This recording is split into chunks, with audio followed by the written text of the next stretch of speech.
बिहार में वो कहावत है कि कुछ गईल आ कुछ जाता आ कुछ जाए वाला बा।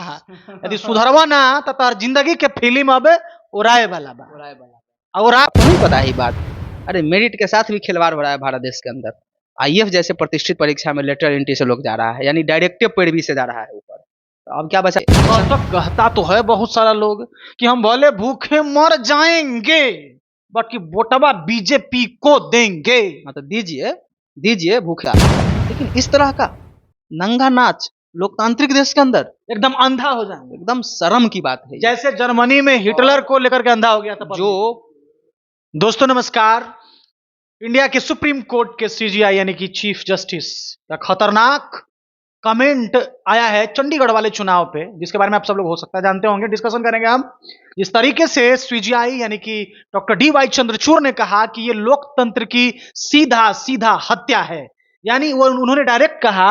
हमारे साथ बात करने के लिए है जितेंद्र सर है, बात करेंगे। जी नमस्कार सर। क्या कहना चाहेंगे सर? बड़ा खतरनाक कमेंट जो है अपने सीजीआई ने दिया है कि सीधा सीधा लोकतंत्र पर हमला ही नहीं, हत्या। उन्होंने कहा कि हमला ना हत्या है, इस बार उन्होंने कहा कि हत्या है। देखिए ये तो बिल्कुल सही बोले हैं। जो डी.वाई. चंद्रचूड़ एक बहुत बड़े, आप कह सकते हैं कि कानून के जानकार व्यक्ति है, न्यायाधीश है, बड़ा एक्सपीरियंस बड़ी एक्सपीरियंस वाले व्यक्ति है। और जिस तरह से हम लोगों ने वीडियो देखा था उसका, बड़ा ही खतरनाक था ना। और वो बार बार क्या कर रहे हैं कि ऊपर आपको देख रहे थे, तो बार बार जब कैमरा पे देख रहे थे और कुछ जो पेपर थे उनको रद्द किया जा रहा था, एकदम इस तरफ तो से उस तरफ रखा जा रहा है। इस तरफ रखा और कुछ उसमें स्याही टाइप से हाँ। कुछ लगाया जा रहा था। तो ये लोकतंत्र के लिए बहुत ही शर्मनाक चीज है कि आप एक जीते हुए जो पक्ष है उसको हरवा देते हैं। जबरदस्ती मतलब वोट कैंसिल करके सबसे हरवा दिया है। बड़ी चीज है कि उसके मानसिकता को तो आप देखिए।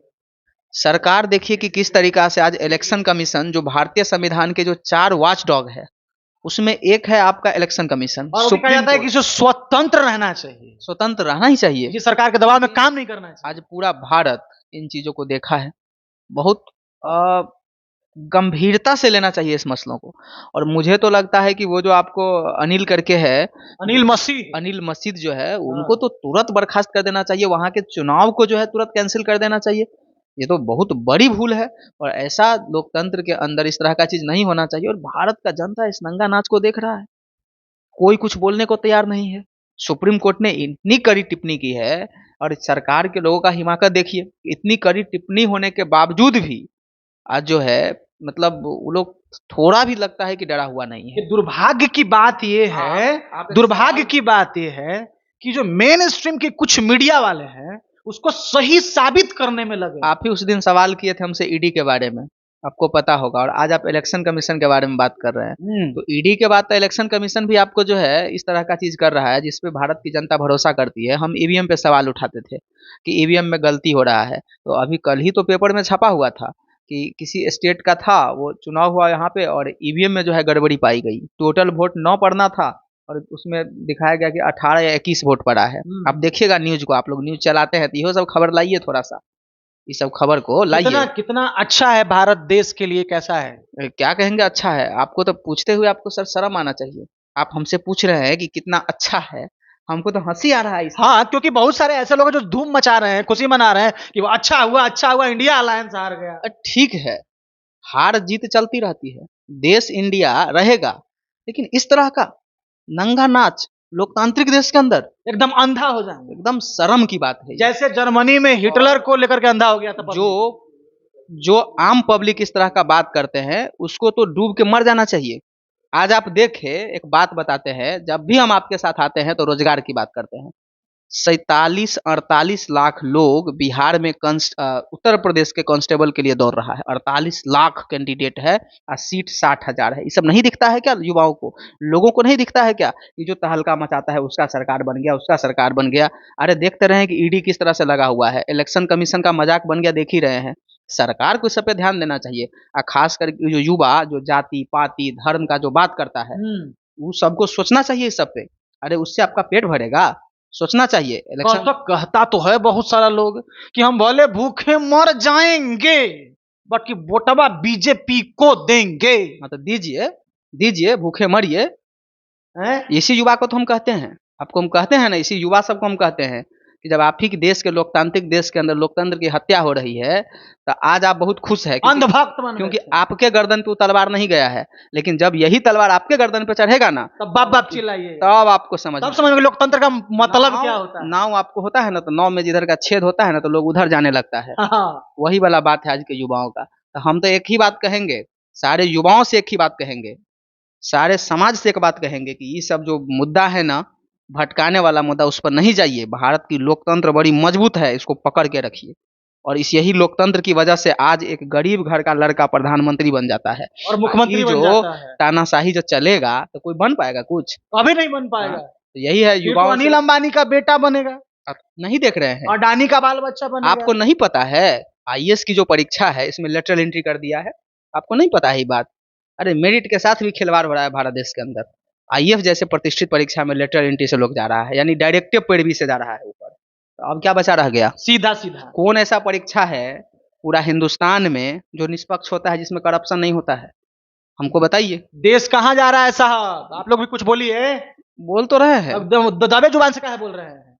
बात जुबान का नहीं है, बात हम बहुत आज युवाओं के समझदारी का कर रहे हैं।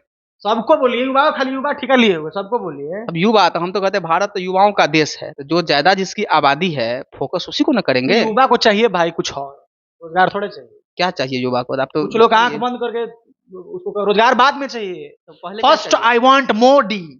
मोदी चाहिए उसको। हाँ, देखिए युवा, देन आई वांट रोजगार। युवा सबको गुमराह किया जा रहा है। युवा सबको जो है 1.5 GB डाटा खत्म करना है। और कुछ युवा सबको तो जो मतलब हम क्या कहें उस पे, ये भाई तो रिचार्जो करावे वाला पैसा चाहिए ना सर। रिचार्ज का पैसा उन लोगों को तो कहाँ से मिलता है? कहीं तो आप थोड़ा सा जाइए सर्वे कीजिए, हमको भी बताइए कि वो कहाँ से लाता है। हाँ, बताइए हमको भी कि हम भी उस पर कुछ काम करें। आप ही लोग ना कीजिए। देखिए आप तो चौथा स्तंभ है, आपके बिना मदद से हम चलेंगे नहीं। अरे आप ही ना हमको सर्वे करके बताते हैं कि फना का बुजुर्ग क्या कहा। अरे आपका चैनल तो इतना बढ़िया काम करता है कि लोगों के दिल का मतलब जो बात होता है उसको निकाल लेता है। कहीं युवाओं से भी मिलिए, निकालिए उनके दिल का बात। युवा लोग जब प्रदर्शन करता है पटना में तो वीडियो पे डिलीट करवा दिया था, तो घंटा बोलेगा। एक के बात हम बोल दिए आपको कि जिस तरह से लोकतंत्र की हत्या हो रही है, और लोकतंत्र के अंदर स्वतंत्रता का भी अधिकार है, अभिव्यक्ति की आजादी का भी अधिकार है। बिल्कुल, संविधान में अधिकार है। संविधान हमको ये हक देता है कि हम अपना लड़ाई लड़ सकते हैं। तो इस तरह का उठा रहा है, तो एक के बात तो हम कह दिए सबका कि लोकतंत्र की हत्या हो रहा है। अब हत्या हो रहा है, यदि आप पब्लिक होकर के शांत बैठते हैं घर में और दांत खिसोरते हैं, तब बाद में बहुत अच्छे से दांत खिसुरा जाएगा सबका, और दांत निकल जाएगा। यहो बात सही है। क्या है कि हमारा बिहार में वो कहावत है कि कुछ गईल आ कुछ जाता आ कुछ जाए वाला बा। यदि सुधरवा ना तो तार जिंदगी के फिल्म अब उड़ाए वाला बा, और उड़ा गईल तो तार पोस्टर पर करिखा तो पाए वाला। यही है लोकतंत्र की हत्या। यदि हो गया हत्या तो न आप बचेंगे और न हम बचेंगे। ये जो बड़का लंबा माइक लेकर के घूम रहे हैं ना, हमारा माइकवो बेगवा के अंदर चल जाएगा। इसलिए आइए, लोकतंत्र को हमें बचाना है और जागरूक जनता बनना है। एकदम बिल्कुल, युवाओं से तो अपील है, आवाज तो रोकिए, आवाज उठाइए, अलग अलग तरीके से। दौड़ नहीं सकते हैं तो चलिए, नहीं चल सकते हैं तो रेंगिए, बैठिए मत, सोइए मत, जरूर आवाज उठाइए। नहीं तो देश जो है गर्त में चला जाएगा, फिर से गुलाम हो जाएगा। एक बार कॉर्पोरेट के गुलाम हो जाएगा, नेताओं के गुलाम हो जाएगा, तब जगिएगा तो क्या होगा? और गरीब गरीब ही होता चला जाएगा, एकदम होता चला चल जाएगा। और ये सच बात है कि मिडिल क्लास और गरीबों की संख्या इस देश में ज्यादा है। तो कहने वाली बात है, पर कैपिटा इनकम नहीं देख रहे हैं। हालांकि हम इस पे जो है फिर कभी समय मिलेगा तो हम लोग 70 से 80% जो धन है वो अरबपतियों के पास। तो इसमें क्या कहिएगा? इस पर होगी एक विस्तृत चर्चा कभी। चलिए आज के लिए इतना ही। जय हिंद, जय भारत।